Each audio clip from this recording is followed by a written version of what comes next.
Here is Tal Ellenbogen.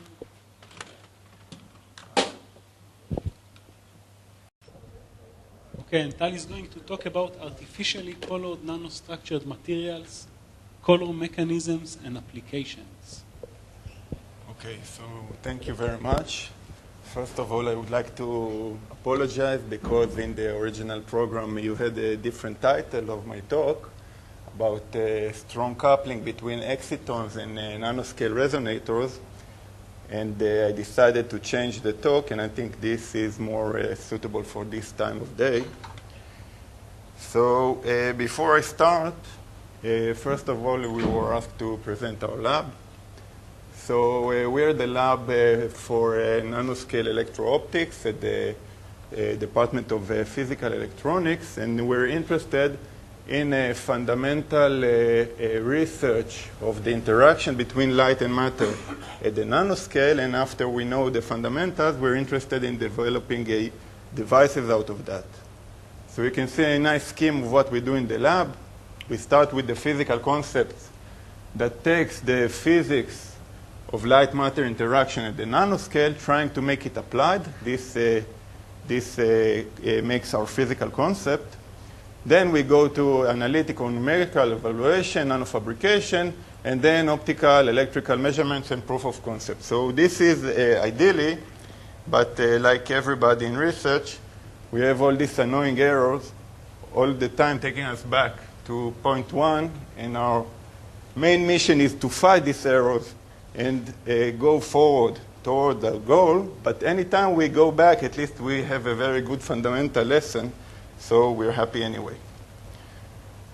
Here you can see examples of active research that we have currently in our lab. Elad is working on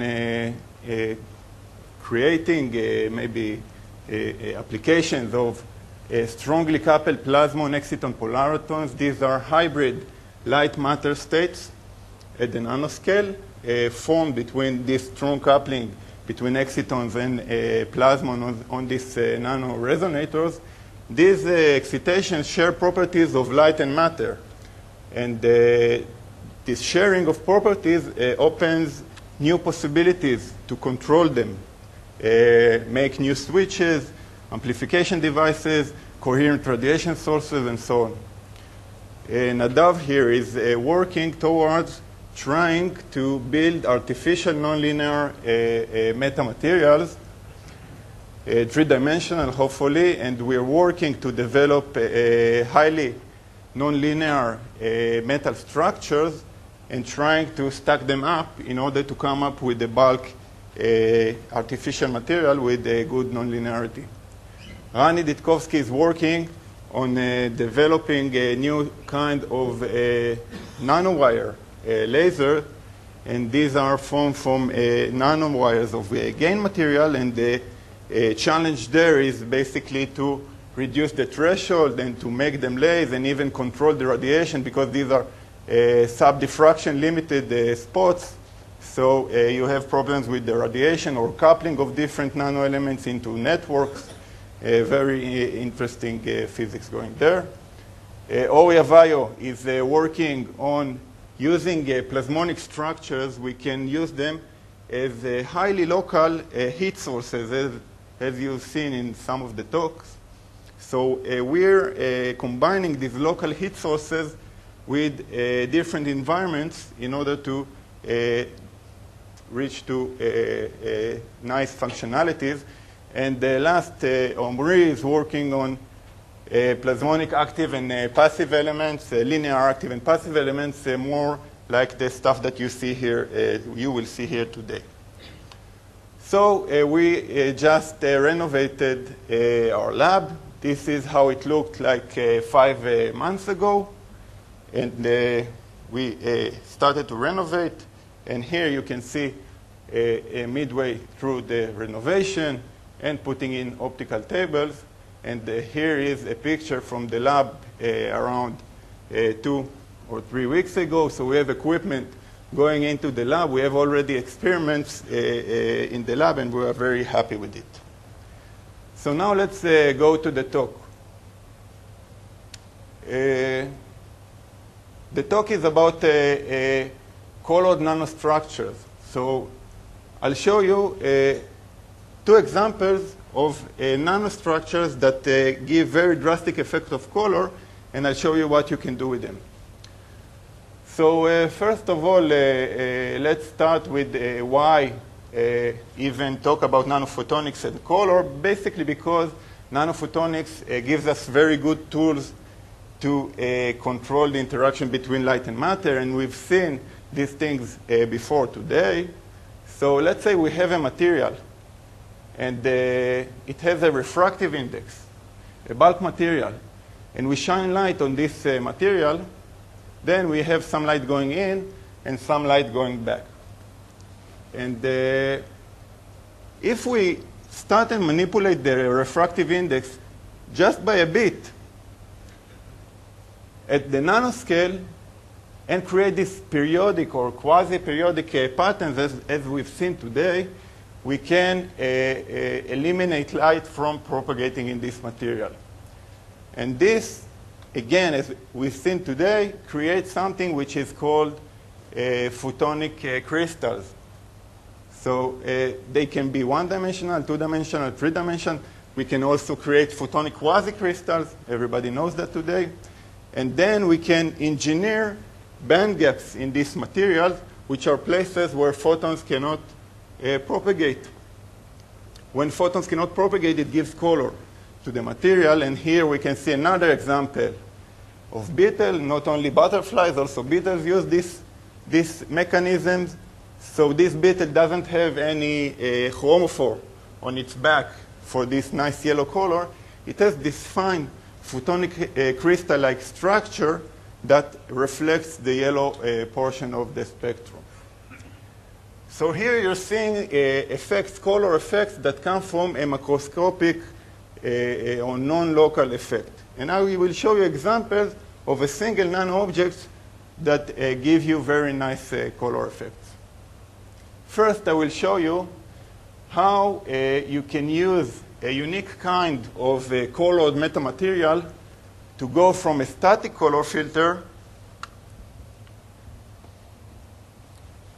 to a color filter that has this unique response of changing colors and appearing and disappearing. Second, I will show you how you can take silicon, which is gray and has many applications, and turn it to a beautifully colored material. So we already know what are localized surface plasmon, and the first work relies on the mechanism of localized surface plasmon. So let's talk a little bit more about it. When we have an electromagnetic field interacting with a metal nanosphere, for example, it has the free electron, and the free electron start to interact with the electromagnetic field oscillating. So when they oscillate, let's say they oscillate, we look at we're freezing the time, they oscillate up, you have the positive ions that pull them back. So you have a restoring force, and this acts exactly like an harmonic oscillator. And like any harmonic oscillator, it has a resonance frequency. In the resonance frequency, this metal nanoparticle likes to suck the energy from the electromagnetic wave that drives it. And here we can see a very nice illustration for that. When we shine this particle off resonance, these are metal nanoparticles. They are much smaller than the wavelength of light. So light just passes through it. It's like when you take a rock and put it in the ocean, the waves will not diffract. They will just pass it. What happens on resonance? On resonance, these electrons suck the energy, and the particle absorbs the energy well and scatters the energy so well, which means that in its resonance frequency, it blocks the light from transmitting. And basically, if you talk about visible wavelength, you have a very efficient color filter. And this is something, this picture is well known. This mechanism was used in ancient time to create colors. So the Romans had this synthesis procedure that they put metal nanoparticle into glass, and they created these nice colors, and today we know the physical mechanism for that is localized surface plasmons. So if we have a color filter where we want to change the color of this filter, we can do it in 3 different ways. We can change the metal or the dielectric environment, or we can change the nanoparticle size and shape, and this is very easy today in the era of nanotechnology. We can freely change this nanoparticle size and shape. So for example, we can create this rod that acts very similarly to an antenna, but in the optical domain. This is an optical antenna. So by elongating the rod, we can change the resonance wavelength and change the color of this color filter. But this is a polarized resonance. If we now polarize the light in the other direction, again it will pass and everything will be transparent. So we can use this unused degree of freedom, but now we can grow another antenna that responds to a different color, a different part of the spectrum. And when you do this simple thing, you create this colored metamaterial that has very nice functionality. You create what we call a chromatic plasmonic polarizer. And what these guys do is take white light and transform it into chromatically polarized light. And soon we will see what this is good for. So let's start with this proof of concept, numerical proof of concept, to understand what it does. So we have this metal nanoparticle. We can simulate what is the interaction with the electromagnetic field, and we know that if light is polarized in this direction, at 0 degrees, this is transmission versus wavelength. So we can see that it will have a dip around 600. On the other hand, if it is polarized like that, this will be the transmission and we'll have this dip. We can take it to the color diagram and understand very easily that for 0 degrees, we'll have blue transmission, and for 90 degrees, we'll have yellow transmission. What happens in between when you polarize the light in between for different angles? You start to have a superposition of the resonances, and in the color diagram, it means that you can reach to any color on the line between these two end colors, which means that by this simple operation, you created a new sort of color filter. Till now, all the color filters that we know had a specific color marked with 1 point on the color diagram. This chromatic plasmonic polarizer, you have to define them by 2 points and a line on the color diagram, and you can easily reach any color along this line. And this gives you, of course, a tunable plasmonic color filter. So we went ahead and created this kind of structure. So here you can see a scanning electron microscope image of these structures in aluminum on top of Ipo Coated Glass. And when you use a very simple optical setup, you polarize your light. Here you can see this is a pixel, which is composed of many, many nano antennas like that. This is around, I think it is around maybe 75 micron. I don't remember. And then you see how you get this nice blue light. And when you polarize, you don't change anything in the lab. You just change the state of polarization. You get this nice yellow colors. And here you can see what happens when you go in between. Indeed, you can see this nice going from blue to yellow with everything fixed, just changing the polarization state of your metal nanoparticle. So this is also some measurements which are not important. What's important is that by changing the arm lengths of the different antennas, you can tune it all over the visible region, and we get this linear shape that was also predicted by others.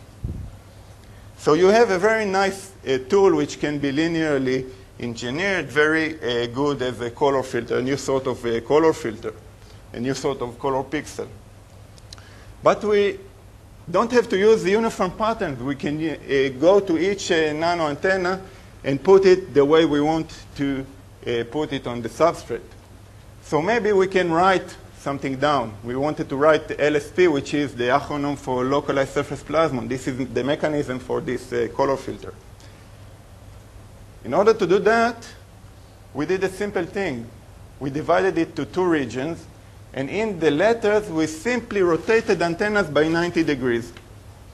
Now what happens is that when you look at this sample with the unpolarized light, you see nothing because this is a chromatic plasmonic polarizer.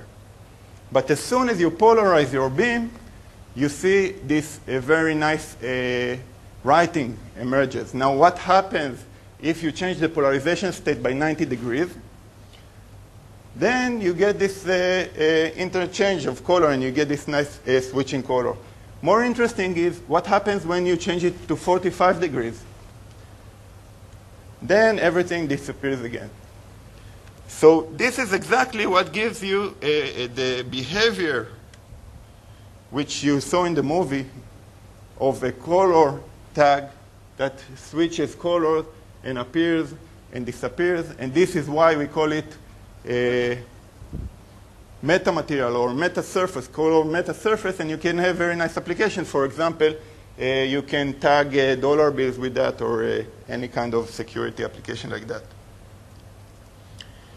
So now you know that we can do also these shapes. We can rotate the antennas by 180 degrees from one side of the sample to the other. When we do that, of course, you already know that this will be the color response, and we can look also at the movie. And we see these nice waves of color on the screen. But remember, this is not only colors going on the screen. The localized surface plasmon, also the frequency of the localized surface plasmon changes. And you can use this near-field optical effect to trap particles. This is known. You can do it in optical tweezing in free space, or you can do it in the near field. And it was shown by the Crozier group that you can take this bead and trap it with an optical antenna, and then when you change the polarization of light, you can rotate it around the antenna.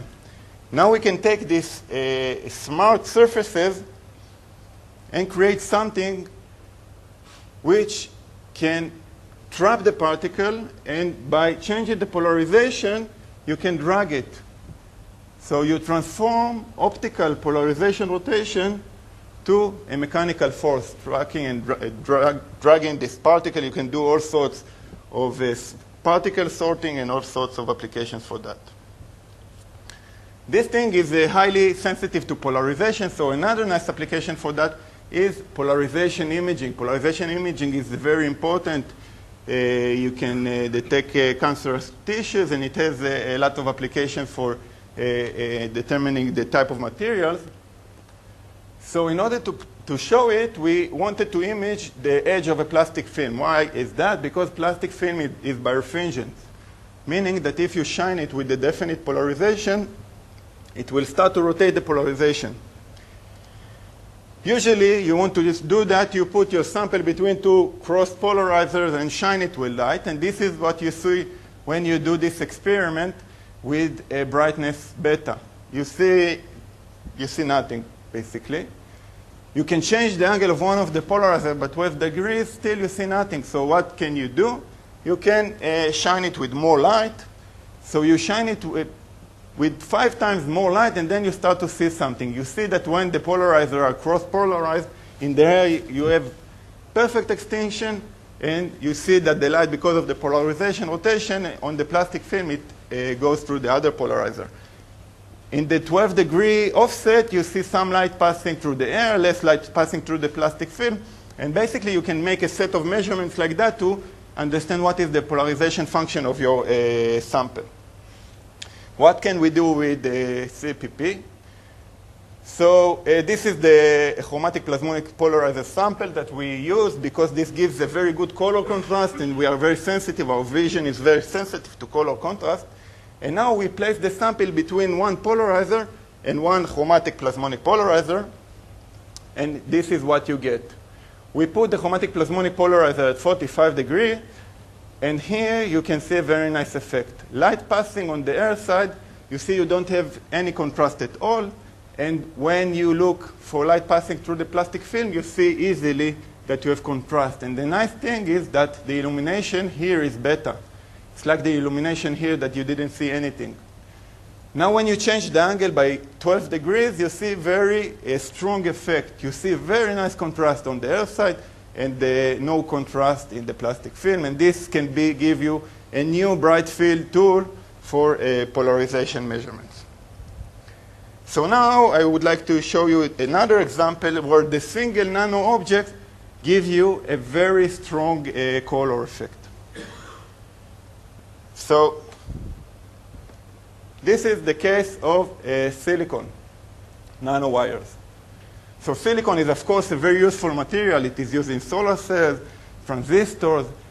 It has a band gap at 1.1 eV, making it absorbing all over the visible region.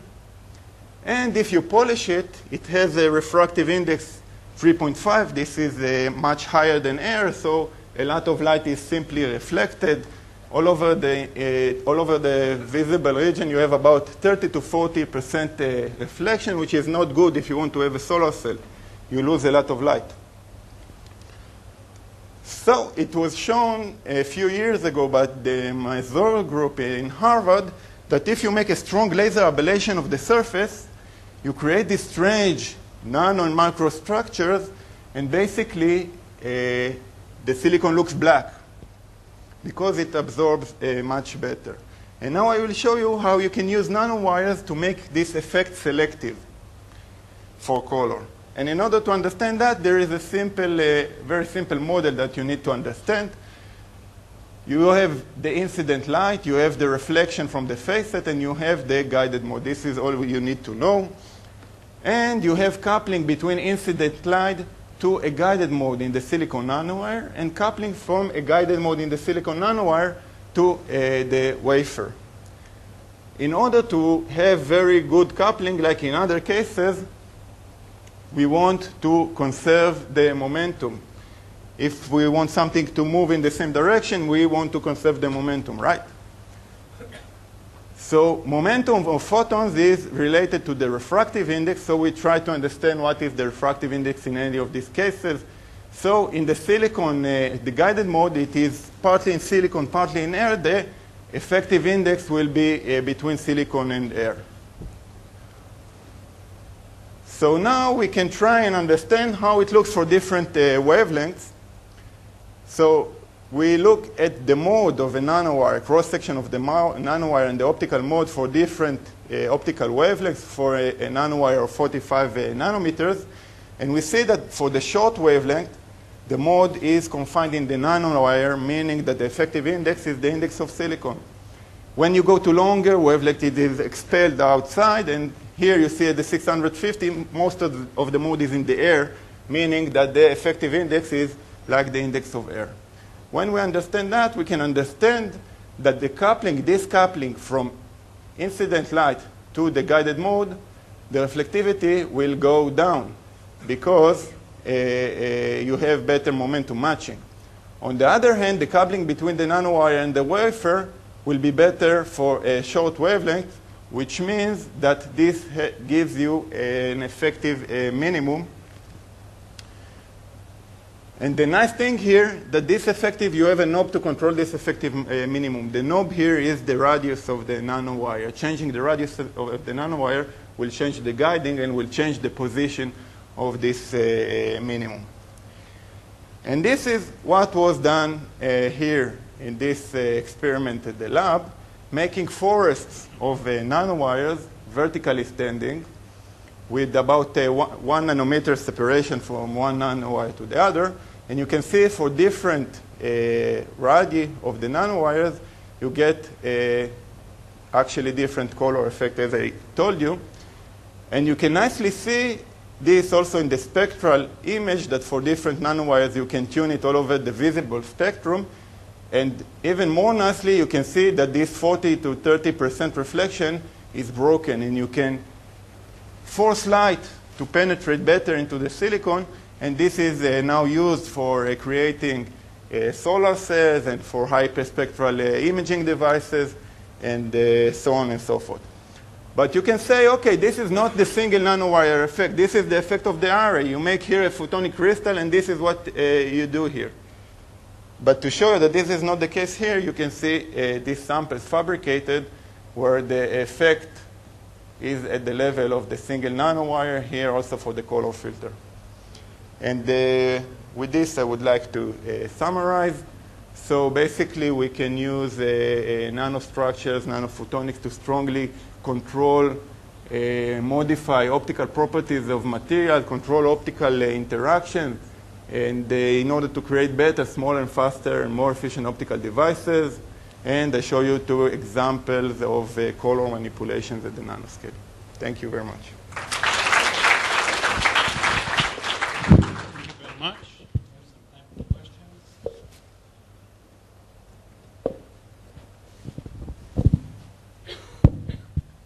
I'm just wondering about the use of ITO coated glass. Is it significant that you're using ITO? No, it's just cleaner, because dust doesn't stick to ITO. You can clean it more easily. But you can put it on every surface that you want. You can put it on top of glass, on top of silicon, on top of everything, and create this colored meta surface for your application. Put it on top of LEDs, and people are starting to use these things for that.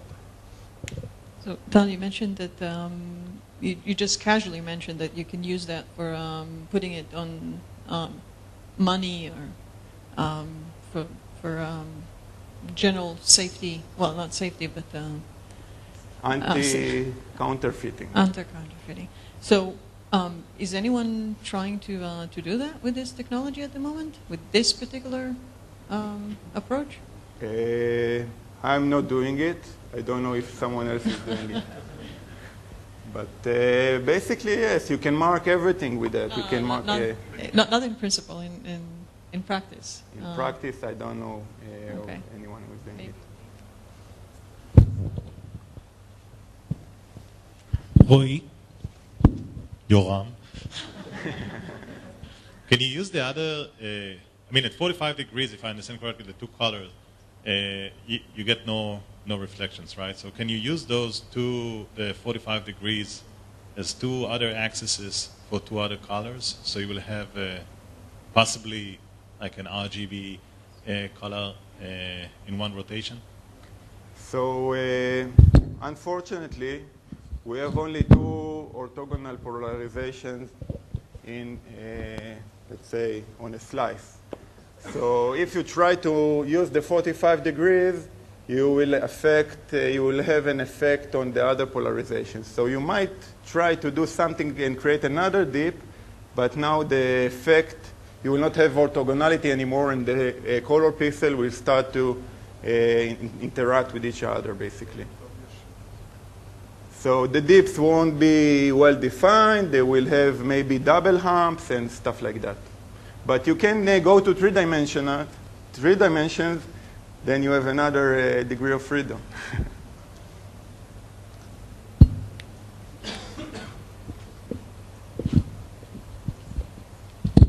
So in what applications you assume that you can analyze the unit cell, but I guess if this becomes dense enough, then you will start seeing some coupling between the cells. So when this will start? So there is an interplay here. In order not to get a grating effect, we put these antennas at sub-wavelength separation.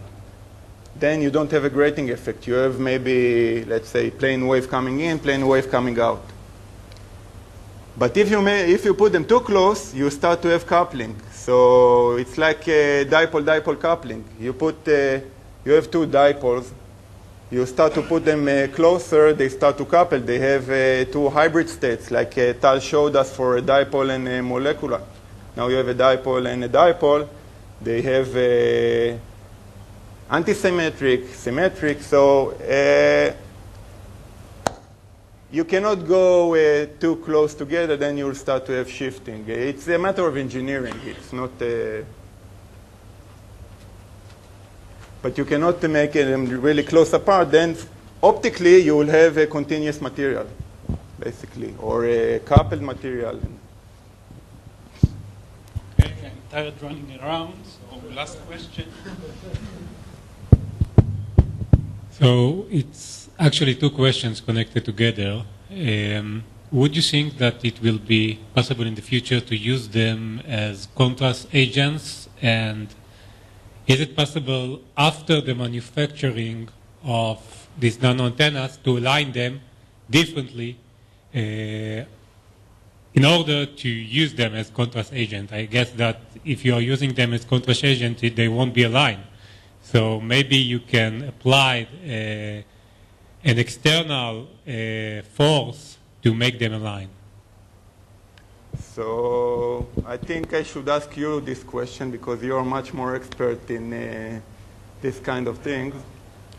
I think you can try, after you understand this basic concept, you can try and apply them for different applications. Maybe even contrast agents, but then you have to make them aligned. Is it possible to realign them? But actually, if you want a single nano antenna, you have the effect on the scale of a single nano antenna. So if you use a single nano antenna and fabricate it this way, then you have a single contrast agent.